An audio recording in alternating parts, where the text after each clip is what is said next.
We're speaking with Angus Foley and Bruce Cooper from Clayton Utz to get their perspectives on what's driving project finance activity in Australia and in Asia. Angus, the GFC obviously impacted the level of project finance activity in Australia, with lenders more reluctant to fund projects.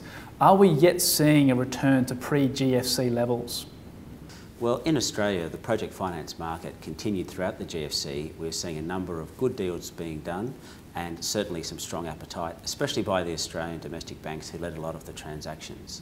Now what we're seeing is a lot of increased competition from foreign lenders. We're seeing changes to the way the deals are being put together. We're seeing smaller groups of banks that are leading these transactions. We're seeing maybe some underwrites coming back. And the next step is really to see the market expand to a range of different deals. Are we there yet? No, we're not, but certainly there's an increase in appetite. And Bruce, what do you see is driving project finance activity in Australia? Well, I think it's broadly divided between two separate sectors, really. There's the PPP sector, excluding New South Wales. Largely it's a story about water, hospitals, prisons. Then there's the energy sector, of course, which is massive given Australia's energy export nature. It's all about LNG, it's about coal infrastructure, and it's really then about refinancing of the power generation assets, particularly in Victoria.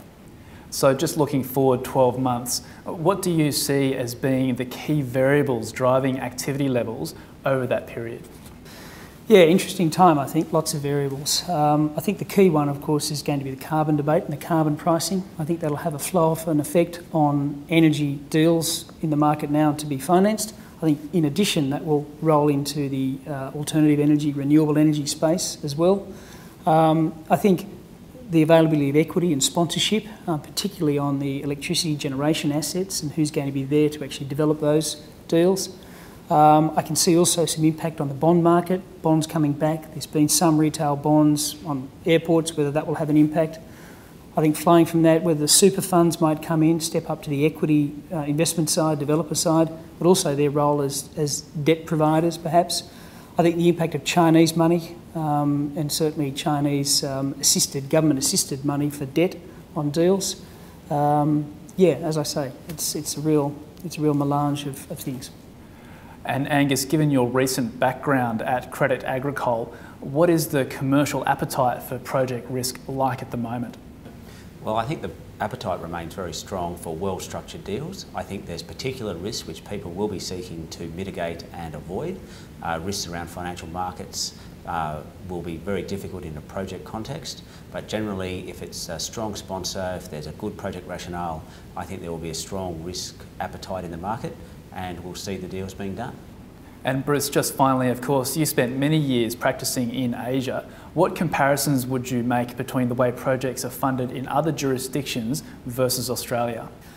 I think there's two things. One's a difference and one's an increasing similarity. Firstly, Australian deals, unlike Asian deals, very heavily tax structured and therefore from that narrow perspective more sophisticated. But I also see a coalescence of the way in which deals are done. Asia, very much cross-border, multi-sourced financings, increasingly Australia with foreign investment, particularly in the energy space and foreign money. We're seeing a lot more of Australian deals approaching the Asian multi-sourced financings. Angus, Bruce, thank you.